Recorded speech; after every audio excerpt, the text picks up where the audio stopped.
Bonjour la team, j'espère que vous allez bien, que vous portez bien toutes vos positions. Les gars, le président Patrice Talon a fait un mea culpa. Oui, après tout ce que nous savons, tout ce qui s'est passé en termes de tracasserie, de la CEDEAO vis-à-vis des pays de l'AES, aujourd'hui est donc venu le grand jour où chaque président doit commencer à faire son mea culpa parce qu'il est en train de comprendre que cette histoire de l'AES, ce n'est pas une histoire où on va s'amuser.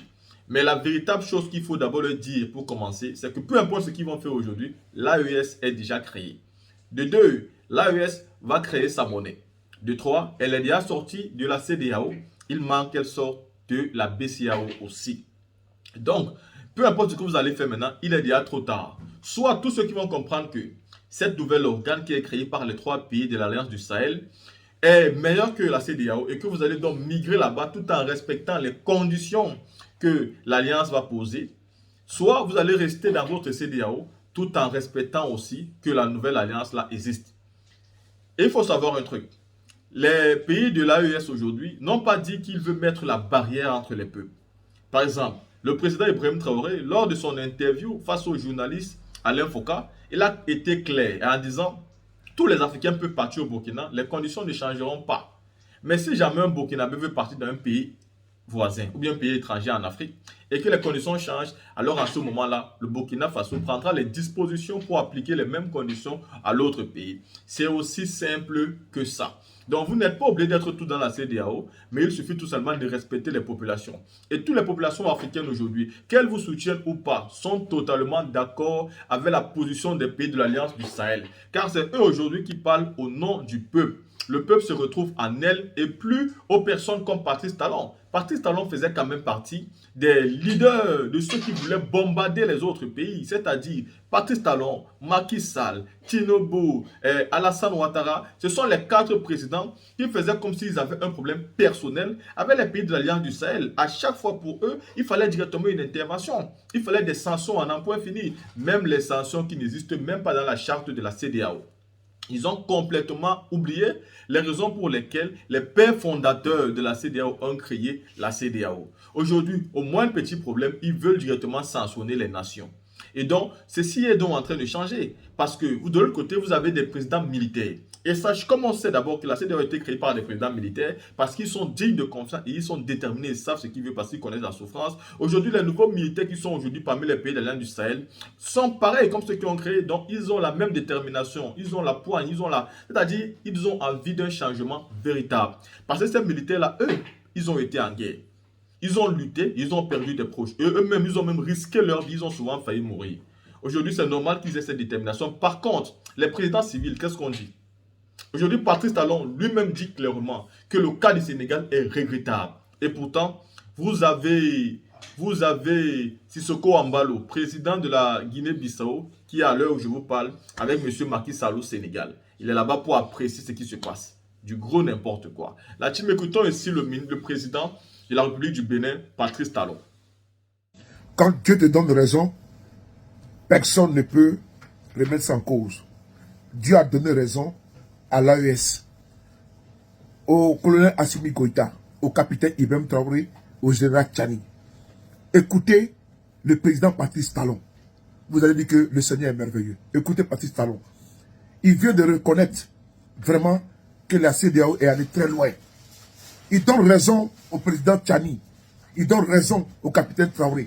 Il donne raison au colonel Assimi Goïta. Écoutez. J'ai dit, ça allait trop loin. Nous allons trop loin. Il faut qu'on se revoie et qu'on dise, bon, allez, quoi qu'il se passe, quel que soit ce qui s'est passé, à la terre, on arrête tout.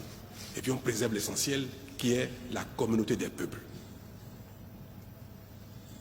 Ce qui est reproché aux uns aux autres, ce qui se fait, les sanctions, tout ce qui se passe, est mineur par rapport à l'intérêt des peuples, à la communauté des peuples, c'est mineur.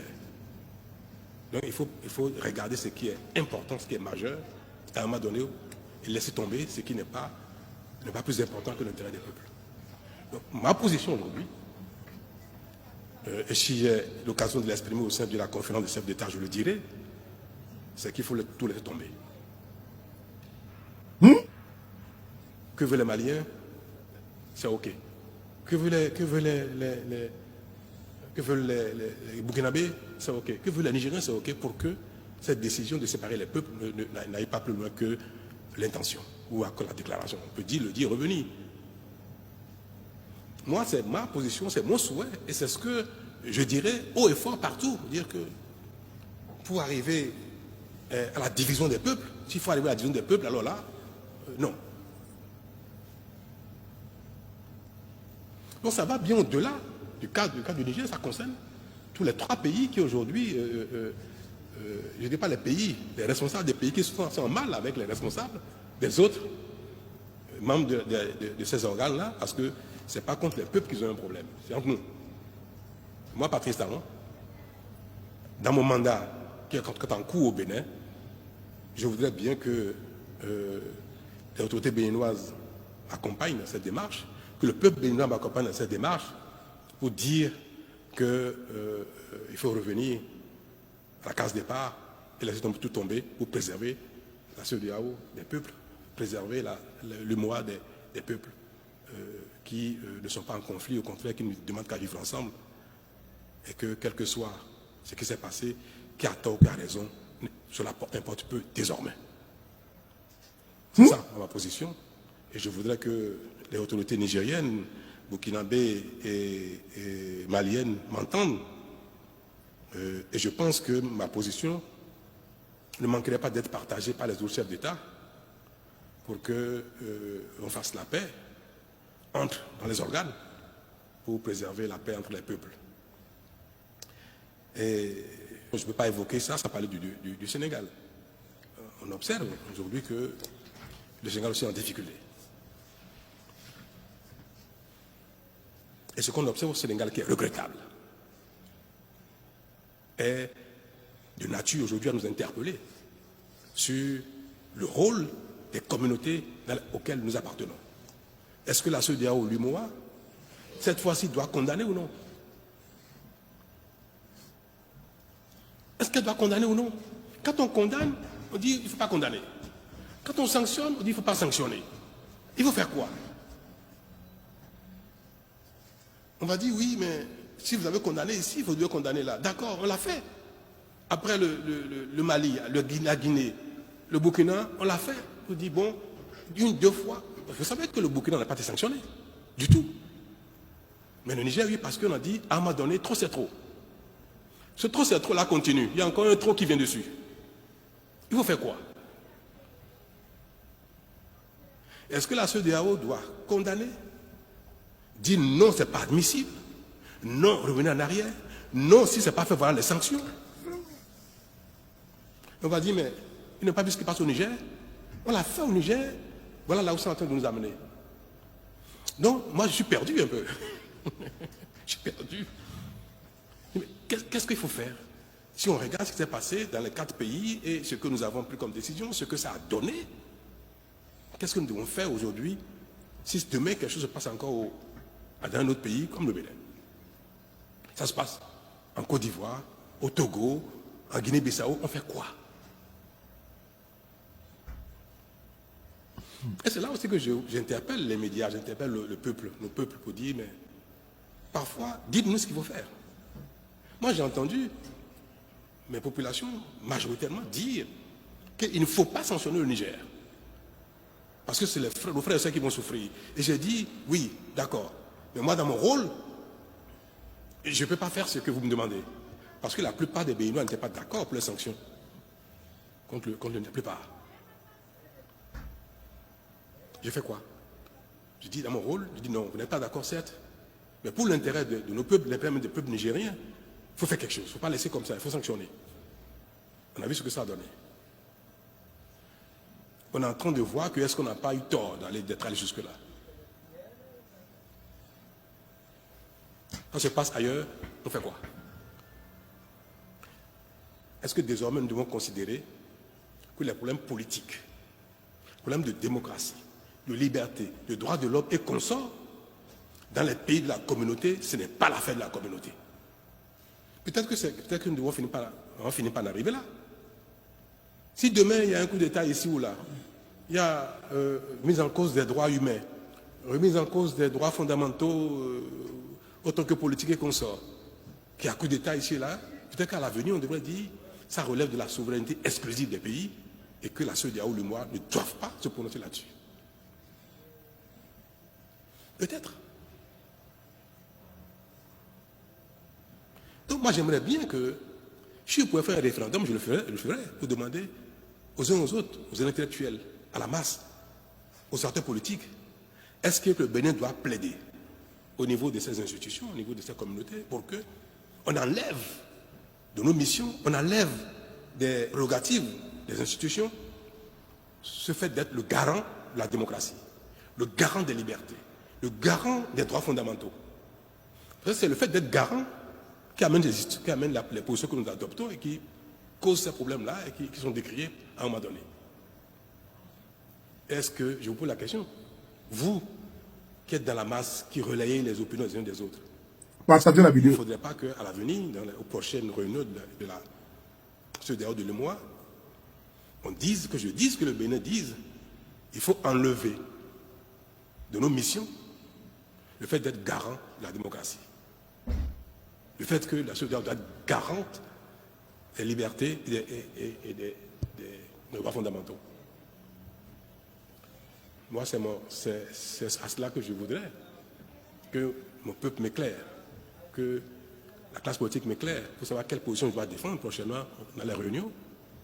Mais si on dit non, il faut qu'on continue d'être garant, mais être garant, c'est veiller à ce que ça ne se passe pas. Que si ça se passe, il faut sanctionner, il faut contraindre à revenir à l'état, ça veut dire être garant.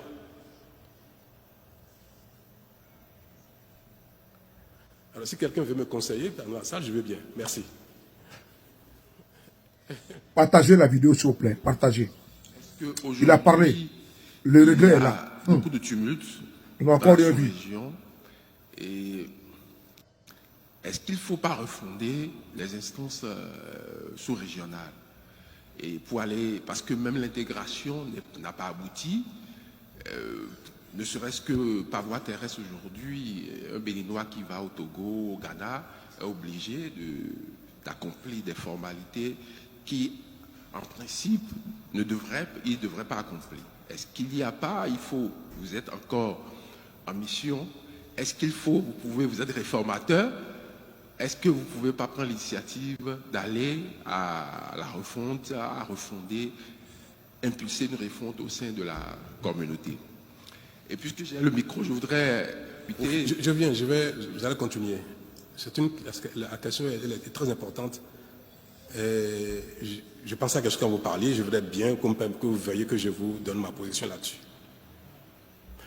Nous avons un idéal, l'intégration des peuples, sur tous les plans, économique, social, monétaire, tout ça. L'intégration la plus aboutie, après on saute les frontières, tout ça, et puis libre circulation des personnes et des biens. C'est notre idéal qui a été fixé. Mais au départ, l'ayant fixé, on savait très bien que ça ne se fait pas du jour au lendemain. On le savait très bien. Quand la CEDEAO a été créée, personne n'avait l'illusion que dès la signature, dès la ratification par les pays, que le lendemain, l'intégration allait atteindre sa forme maximum. On le savait très bien. Le temps est passé. 20 ans, 30 ans, 40 ans derrière nous. Mais là où nous sommes arrivés, ce n'est pas satisfaisant. On n'est pas allé très loin par rapport à ce qu'on aurait pu faire en temps d'années, en temps de décennies. C'est ça le constat. C'est que le temps qui est passé est long. Nous n'avons pas fait grand-chose. On a fait de petites choses quand même. Le MOA est la communauté financière, économique la plus enviée de toute l'Afrique. La CEDEAO, pas moins. Vous savez que même les pays comme le Maroc ont demandé à intégrer la CEDEAO. Certains sont sortis, sont revenus. Parce que nous faisons de tout petits pas, mais pas de grands pas. On ne peut pas dire que c'est un échec. On va dire qu'on n'a pas fait assez. L'Union européenne a mis du temps pour arriver là où ils sont aujourd'hui. Donc, tout ce qui... Même entre deux personnes qui s'aiment, très amoureux, si vous découvrez coup de fou, vous mariez le lendemain, ça peut mal se passer. Il y a un temps pour aller dans l'union, pour que l'union soit totale. Je voudrais donc vous dire ça, que on ne peut pas dire que c'est un échec. Que la volonté d'être en communauté économique est un échec parce que On n'a pas fait de grands pas. Mais est-ce que pour autant, parce que nous n'avons pas avancé autant qu'on aurait pu, est-ce que pour autant, il faut se retirer? Il faut casser ça. Est-ce que l'idéal ne vaut toujours pas? Pour moi, l'idéal vaut toujours. C'est parce que les responsables que nous sommes aujourd'hui, nous n'avons pas réussi, nous n'avons pas réformé, que peut-être ceux qui vont nous remplacer ne le feraient pas. Il ne faut pas que les responsables d'aujourd'hui, à cause de leur insuffisance de résultats, cassent ce que leurs aînés ont construit, sachant que chaque génération doit faire son effort pour que l'intégration aboutisse totalement. Non, il n'est pas question de casser il n'est même pas question de remettre en cause l'idéal qui est noble et qui se justifie. L'idéal se justifie. C'est parce qu'ils n'ont pas réussi à aller le plus loin possible. Et c'est ce que je disais même à celui que j'ai appelé au sein du chef d'État dont je vais parler. Je lui ai dit, nous sommes de passage. Mais les peuples sont éternels. Ce n'est pas parce que les chefs d'État des pays de la CEDEAO d'aujourd'hui ne s'entendent pas sur l'attitude à avoir par rapport à un problème qu'il faut casser l'idéal. Parce que demain, Talon ne sera plus président du Bénin. Tinubu ne sera plus président du Nigeria. Ouattara ne sera plus président de la Côte d'Ivoire. Faure ne sera plus président du Togo. Nous sommes de passage. Les dirigeants sont de passage. Dans quelques années, tout ce monde est parti. D'autres seront là. Il faut préserver l'unité des peuples le temps que des dirigeants plus éclairés, plus efficaces, viennent continuer l'œuvre qui a été accomplie à peine. Ce que moi je n'ai pas réussi, je n'ai pas à casser le Bénin parce que je n'ai pas réussi. Je vais partir, celui qui viendra après va mieux faire que moi pour aller plus loin que par rapport aux attentes des populations. C'est l'humilité qui est demandée aux dirigeants que nous sommes, que nos insuccès, nos souffrances, nos frustrations du jour ne remettent pas en cause l'essentiel qui est les intérêts du peuple. Il faut que nous soyons patients et qu'on fasse confiance aux générations à venir pour faire mieux, pour réparer, pour construire davantage ce qui est de notre mission et que nous n'avons pas réussi à faire. Donc c'est pour dire qu'il y a peut-être lieu de revoir le contenu des prérogatives des organes. Je fais la nuance. Les prérogatives des organes de ces institutions-là. La conférence des chefs d'État, est-ce qu'elle devrait, à l'avenir, tout en maintenant l'idéal de la CEDEAO, est-ce que la conférence des chefs d'État doit aller jusqu'à sanctionner un régime qui serait arrivé par des moyens non convenus? Est-ce qu'il faut aller jusqu'à sanctionner? Est-ce que la conférence, le conseil des ministres de la CEDEAO de l'UMOA doit aller jusqu'à faire telle chose? Donc, nous pouvons voir quels sont les amendements qu'il faut apporter, peut-être pour ces temps-ci, quitte à ce que les générations à venir, peut-être les réintroduisent. Mais il y a lieu à une réflexion.